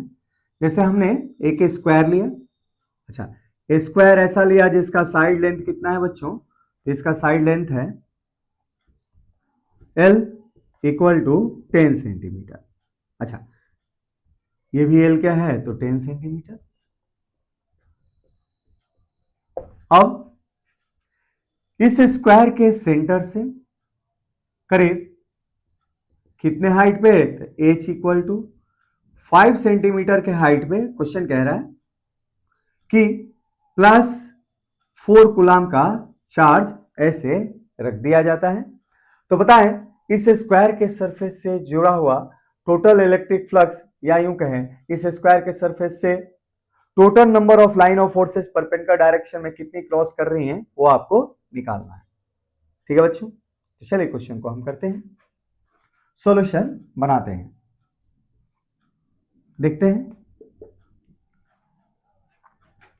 तो क्या होगा बच्चों इसका आंसर, तो हमारे पास होगा, पहले तो ये देखें, अगर हम इस स्क्वायर को बेस मानते हुए हम एक कंप्लीट क्यूब क्या इमेजिनेशन करें,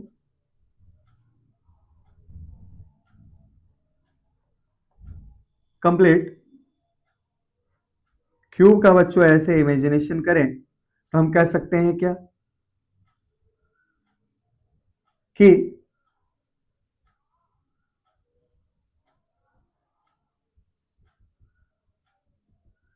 देखें इसको ऐसे मिलाया, इसको हमने ऐसे मिलाया और इसको हमने ऐसे मिलाया, तो हम कह सकते हैं क्वेश्चन में ऐसे कंस्ट्रक्ट करते हुए, if we construct a cubical volume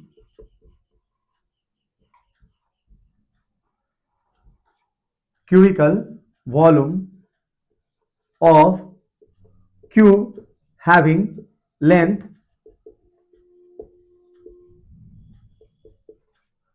L equal to 10 centimeter, taking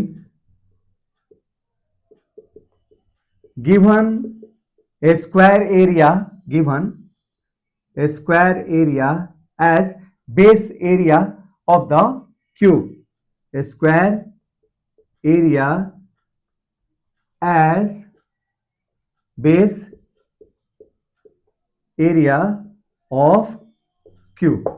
अच्छा, हम एक ऐसे क्यूब की इमेजिनेशन करें जिस क्यूब में जो बेस अर्थात कि बेस सरफेस एरिया कितना है, तो जितना स्क्वायर आपको दिया हुआ है उसके एरिया के बराबर है। अच्छा, इस बेस एरिया को लेते हुए जब हम क्यूब ऐसे कंस्ट्रक्ट करते हैं तो हमारे पास क्या है, we have a closed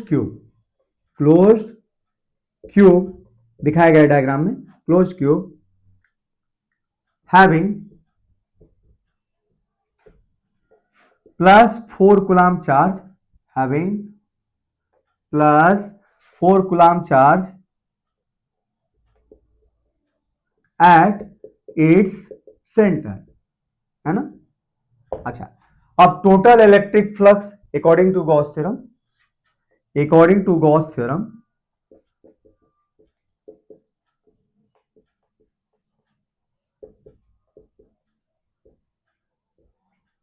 total electric flux associated with cube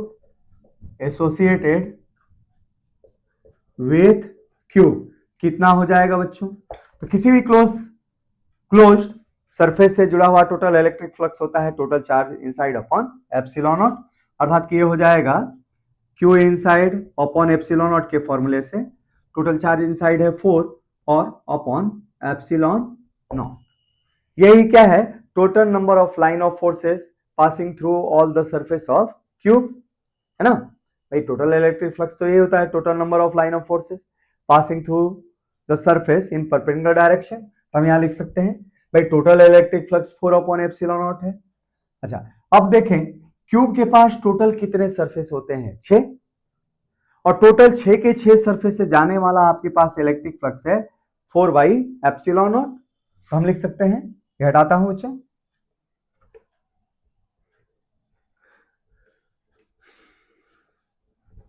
देखते हैं तो हमारे पास बच्चों क्या मिल गया यहां पे, तो हमारे पास इस क्वेश्चन में मिल गया 5 टोटल किसके साथ जुड़ा हुआ, तो दिखाए हुए क्यूब के साथ कितना है 4 बाई एप्सिलॉन, ये निकल गया।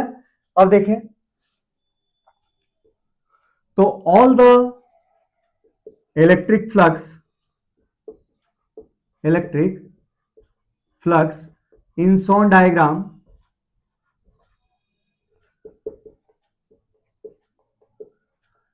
are associated with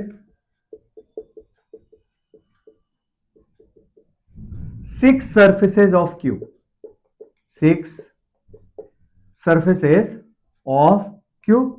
भाई टोटल फ्लक्स किसके साथ जुड़ा हुआ है, 6 के 6 सरफेस के साथ, तो देयरफॉर अगर इस सरफेस का नाम हमने दे दिया बच्चों P Q R S, इसी के साथ जुड़ा हुआ total number of line of forces perpendicular direction में निकालना है, तो therefore total electric flux associated with shown surface, अर्थात कि किस स्क्वायर की बात कर रहे हैं, तो square P Q R S की बात कर रहे हैं, इक्वल टू क्या हो जाएगा बच्चों, ये हो जाएगा बाई सिमिट्री। भाई टोटल इलेक्ट्रिक फ्लक्स 6 के 6 सरफेस में डिवाइड है, तो एक सरफेस के साथ जुड़ा हुआ इलेक्ट्रिक फ्लक्स क्या हो जाएगा, ये हो जाएगा 5 टोटल अपॉन 6। अच्छा, 5 टोटल की वैल्यू क्या है 4 बाई एप्सिलॉन नॉट, तो ये हो जाएगा 4 बाई 6 एप्सिलॉन नॉट। यही क्या होगा, total number of line of forces crossing through the area in perpendicular direction होगा। और जो गॉस थ्योरम से क्या मिलता है 4 बाई 6 एप्सिलॉन नॉट, और इसको बेहतर तरीके से सॉल्व करेंगे तो 2 बाई 3 एप्सिलॉन नॉट मिल जाएगा आपको। ठीक है, तो इस तरीके से हमने इस क्वेश्चन में गॉस थ्योरम का इस्तेमाल करके इस क्वेश्चन को इजी तरीके से बच्चों सॉल्व किया है ना। तो चलिए एक और क्वेश्चन गॉस थ्योरम पे हम लेते हैं। हटाता हूं बच्चों, आज का लेक्चर बार बार कह रहा हूं बच्चों गॉस थ्योरम पे डेडिकेटेड रहेगा ताकि इस थ्योरम को समझें। अच्छा, उसके बाद अगला जो लेक्चर होगा हमारा वो होगा बच्चों किसके ऊपर, तो अगला लेक्चर हमारा एप्लीकेशन ऑफ गॉस लॉ के ऊपर हम शुरू करेंगे, जहां फिर से गॉस लॉ को बार बार रिपीट करेंगे। इतनी बार रिपीट करेंगे कि याद ही हो जाएगा आपको, है ना। तो मेरे लेक्चर में कंटिन्यू बच्चों बने रहें और एक एक क्वेश्चन को जैसे मैंने पढ़ा है आप समझने की कोशिश करें और बच्चों नोट्स बनाते रहें। नोट्स आप बना लेंगे तो आपको ये चैप्टर 100% समझ में आ जाएगा। तो चलिए एक क्वेश्चन और करते हैं बच्चों। अच्छा, एक सिंपल सा क्वेश्चन करते हैं। आपके पास एक हेमी स्फीयर है, देखिए हेमी स्फीयर का ये सेंटर है और इसके सेंटर पे एक चार्ज रखा है Q और इसकी रेडियस क्या है R। अच्छा, मैंने क्वेश्चन क्या दिया, find total electric flux associated with shown hemisphere, है ना। ये सिंपल सा क्वेश्चन है। चलिए इसका सॉल्यूशन बनाते हैं। दिखाए गए हेमी स्फीयर के साथ जुड़ा हुआ टोटल इलेक्ट्रिक फ्लक्स आपको निकालना है। अच्छा, ये गॉस थ्योरम के अंदर बच्चों न्यूमेरिकल दे रहा हूं, अर्थात कि गॉस के एप्लीकेशन को सिखाते हुए इस न्यूमेरिकल को सॉल्व करना है।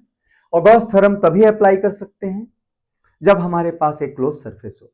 लेकिन दिखाया गया जो सरफेस है हेमी स्फेरिकल है, यहां से ओपन है, यहां से बच्चों क्या है ये ओपन है। अब यहां पे गॉस थ्योरम नहीं लगा सकते हैं। गॉस थ्योरम तभी लगा सकते हैं जब ये हमारे पास क्लोज सरफेस हो। तो हमने दिमाग लगाया और दिमाग लगाया और उसके बाद ऐसे ऐसे ठोका। भाई यहां क्लोज सरफेस क्या बनाया जाए, अरे बच्चों बहुत आसान है। ये देखिए ये हमारे पास सेमी स्फेरिकल सरफेस है। आप चाहो तो इसको कंप्लीट ऐसे स्फेयर के द्वारा कर सकते हैं। जैसे इसके ऊपर एक स्फेयर दे दिया ना, तो हमारे पास क्या हो गया, कंप्लीट सरफेस हो गया। तो हमने इस सरफेस को दिया फर्स्ट और ये क्या दिया 2, और हमने ऐसे रिटर्न में थ्योरी इसके लिए लिख दिया, इफ वी कंप्लीट या if we place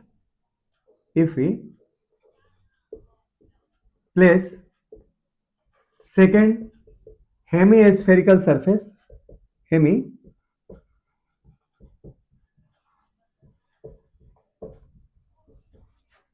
over surface first such that these two surface create symmetrical sphere such that these two surfaces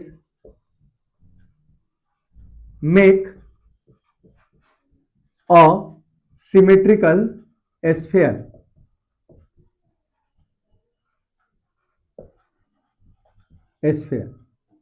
Then total electric flux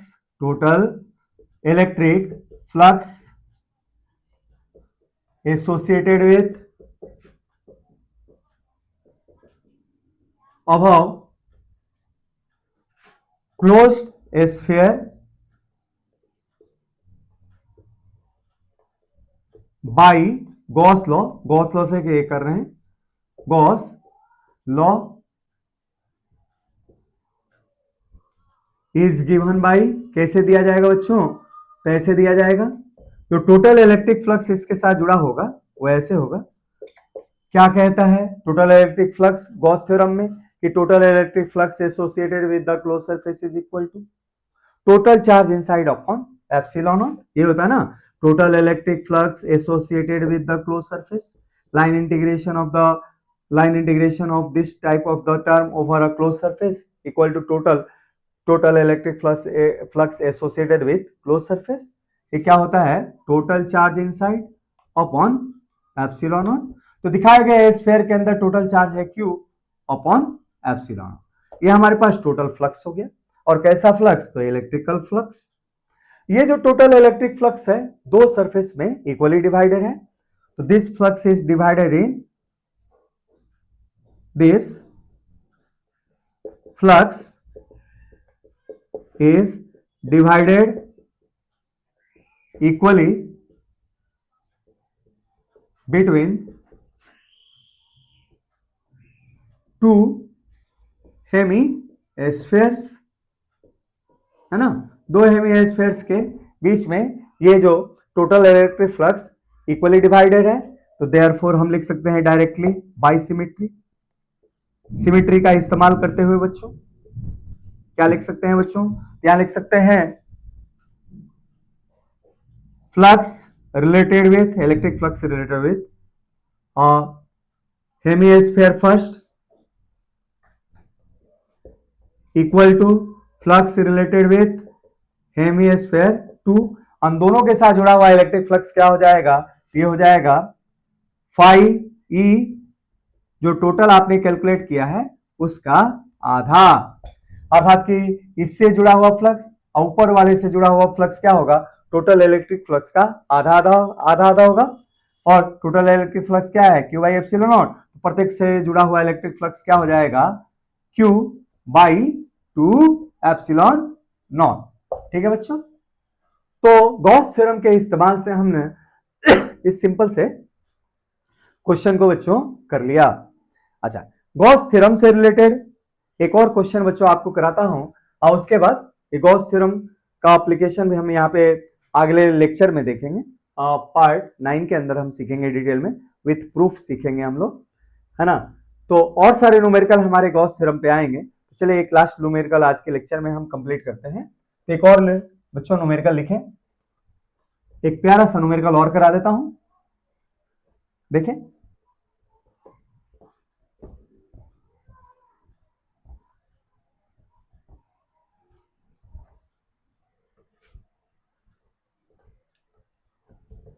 और न्यूमेरिकल यह है बच्चों, मैंने क्या दिया आपको, एक इस प्रकार का सरफेस दिया है ना, ये देखिए। अच्छा, इस सरफेस का जो एरिया है, इसका एरिया, इसके एरिया है 0.4 मीटर स्क्वायर। ठीक है बच्चों। अच्छा, ये जो कर्व्स एरिया है, कर्व एरिया, ये जो वैल्यू आ रही है ये है कितना, तो 0.8 मीटर स्क्वायर।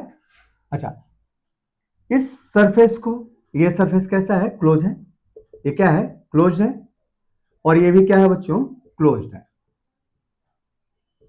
अब एक इलेक्ट्रिक फील्ड ऐसे एग्जिस्ट करता है ना, देखिए।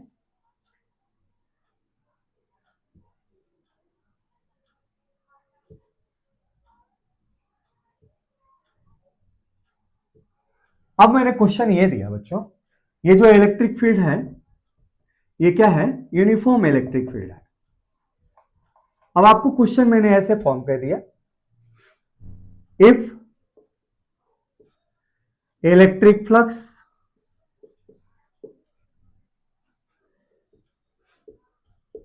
associated with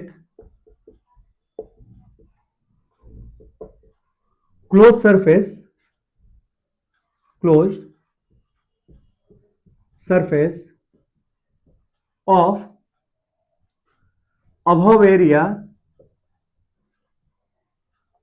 is कितना है, तो यह बच्चों करीब 6 वोल्ट मीटर है।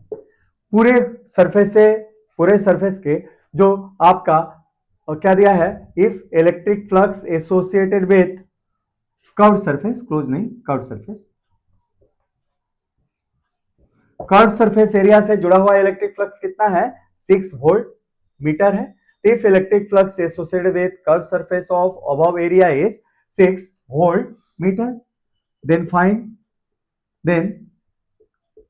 find a strength of electric field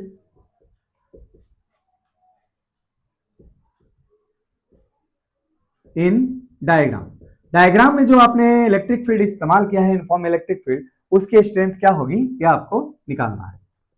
ठीक है बच्चों, तो चलिए इस क्वेश्चन को सॉल्व करते हैं, सॉल्यूशन बनाते हैं।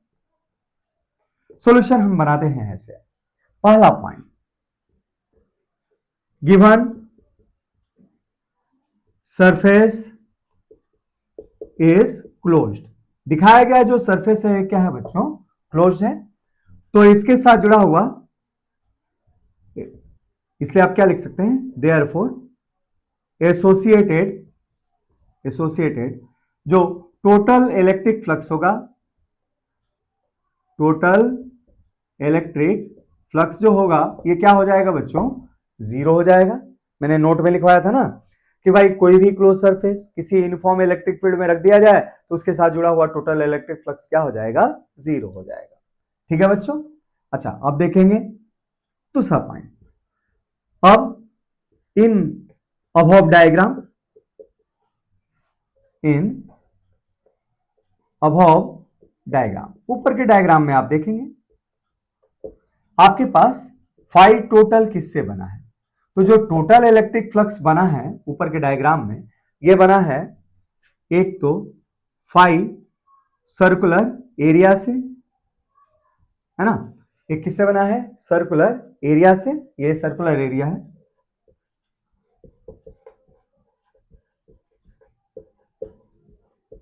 अच्छा, ये सर्कुलर एरिया है बच्चों। तो एक तो बना है फाई सर्कुलर एरिया से, प्लस एक किससे बना है, तो फाई ये कर्व भाई है ना हमें स्फेरिकल, तो ये जो कर्व पार्ट है उसके साथ ये हमारा क्या है, फ्लक्स यहां पे मैं दिखा रहा हूं।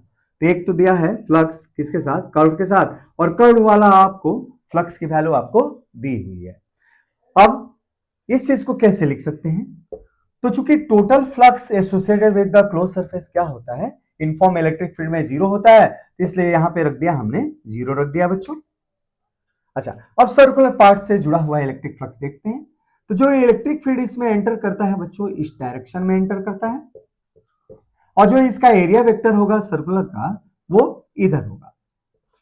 तो ये क्या है, area vector of circular surface, तो एरिया वेक्टर ऑफ सर्कल भी आप कह सकते हैं, या सर्कुलर सरफेस कह सकते हैं। तो सर्कल का एरिया वेक्टर क्या होगा, ये बाहर होगा।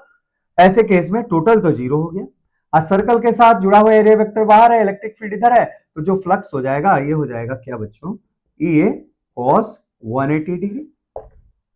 अच्छा, इसकी जो कर्व सरफेस के साथ जुड़ा हुआ आपका इलेक्ट्रिक फ्लक्स दिया है, वो क्या दिया है, +6 वोल्ट मीटर दिया है। ये कर्व सरफेस के साथ जुड़ा हुआ इलेक्ट्रिक फ्लक्स की वैल्यू पॉजिटिव रूप में ये दिया हुआ है, यहां लिख सकते हैं क्या, +6 लिख सकते हैं। तो यहां से क्या आ जाएगा बच्चों, तो यहां से आ जाएगा ये देखें, तो 0 इक्वल टू माइनस ये, क्योंकि cos 180 की वैल्यू -1 होती है, +6। अच्छा, यहां से हमें इलेक्ट्रिक फील्ड का स्ट्रेंथ आ जाएगा।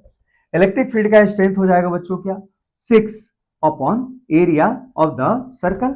और सर्कल का एरिया कितना दे रखा है क्वेश्चन में, 0.4 मीटर स्क्वायर, तो ये हो जाएगा 6 upon 0.4।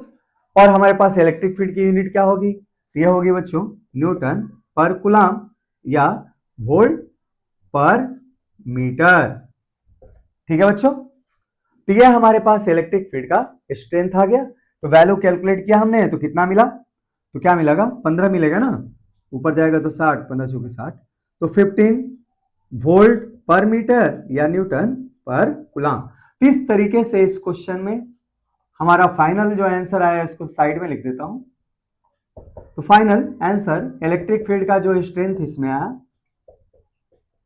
Strength of electric field कितनी आई बच्चों, तो ये वैल्यू आ गई आपके पास कितनी, 15 वोल्ट पर मीटर, 15 वोल्ट पर मीटर, या 15 न्यूटन पर कूलम। ठीक है, इस तरीके से गॉस थ्योरम के इस्तेमाल से इस क्वेश्चन को हमने बच्चों सॉल्व किया। तो ऐसे पैटर्न के क्वेश्चन बच्चों कंपटीशन में लगातार जेईई मेन में, नीट वगैरह में ये सब चीजें पूछी जाती हैं, एडवांस वगैरह में भी पूछी गई है कई बार। इस थ्योरी को आप इस्तेमाल करेंगे हमेशा कि किसी भी क्लोज सरफेस को, कैसा भी सरफेस हो, शेप डजंट मैटर, किसी भी शेप का 3D सरफेस जो क्लोज हो सब साइड से, उसको जब यूनिफॉर्म इलेक्ट्रिक फील्ड में रखेंगे तो उसके साथ जुड़ा हुआ टोटल इलेक्ट्रिक फ्लक्स क्या हो जाएगा बच्चों, जीरो हो जाएगा। और इस कॉन्सेप्ट को इस्तेमाल करके बहुत सारे क्वेश्चन आप इजीली सॉल्व कर सकते हैं। तो चलिए बच्चों, इस तरीके से हमने आज के लेक्चर में कंप्लीट किया। इलेक्ट्रिक फ्लक्स के बारे में 2-3 न्यूमेरिकल देखा हमने गॉस थ्योरम के बारे में पढ़ा, गॉस थ्योरम में इंपॉर्टेंट चीजें क्या होती हैं वो भी हमने स्टडी किया, और गॉस थ्योरम के ऊपर बेस्ड कुछ एप्लीकेबल कुछ न्यूमेरिकल भी हमने 5-6 सॉल्व किए। तो आज का लेक्चर बच्चों यहाँ तक कंप्लीट करते हैं, और अगले लेक्चर में मैं आपके साथ मिलता हूँ एप्लीकेशन ऑफ गॉस लॉ के साथ, जिसमें हम डिफरेंट एप्लीकेशन गॉस लॉ के थ्योरेटिकल पढ़ेंगे, जैसे एक चार्ज शीट के कारण इलेक्ट्रिक फील्ड निकालना, एक कंडक्टिंग शीट के कारण इलेक्ट्रिक फील्ड निकालना, एक लिनियरली चार्ज वायर के कारण इलेक्ट्रिक फील्ड निकालना, लिनियरली चार्ज आर्क के द्वारा इलेक्ट्रिक फील्ड निकालना, एक स्फेरिकल वॉल्यूमेट्रिक चार्ज डिस्ट्रीब्यूशन के कारण इलेक्ट्रिक फील्ड निकालना। ये सारी चीजें अगले लेक्चर में मैं आपसे डिस्कस करूंगा। तब तक से आज के लेक्चर को बच्चों रिवाइज करें, काफी ही फ्रूटफुल रहने वाला है आज का लेक्चर, जब आप बैठ के इन सारे क्वेश्चनों को खुद से सॉल्व करेंगे, है ना। तो बच्चों कॉपी निकालें और खुद से बच्चों प्रैक्टिस करें, make more and more numerical in physics, because physics is the name of बच्चों न्यूमेरिकल, है ना। चलिए अगली क्लास में मैं आपसे मिलता हूं।